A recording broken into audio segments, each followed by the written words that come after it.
Muchas gracias por tu apoyo en Patreon, con tu ayuda puedo realizar más videos. Bienvenidos a Fácil y Delicioso. Hoy vamos a preparar aceite de achote.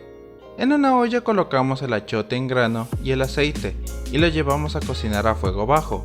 Esperamos que empiece a romper hervor para empezar a revolver.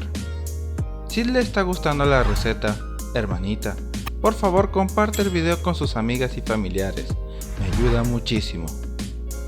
Quiero enviar un saludo a Nelly Vázquez desde New York, gracias por ver y compartir mis videos. Si deseas un saludo, deja un comentario diciendo de dónde nos miras y qué tal te pareció la receta.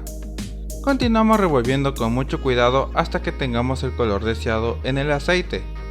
Ahora, vamos a tamizar la preparación en un envase de vidrio resistente al calor o envase de metal. También puede esperar a que se enfríe para tamizar. En Ecuador usamos mucho el aceite de achote. De hecho, en cualquier tienda lo venden en varias presentaciones. Para nosotros que estamos en el extranjero, no es fácil encontrarlo. Con esta preparación podremos tener la base de nuestra sazón. Aparte de aportar color, le da un aroma familiar para realizar las recetas ecuatorianas. Guardamos la preparación y está listo para usarlo. Hermanita, no olvides suscribirse al canal para más recetas.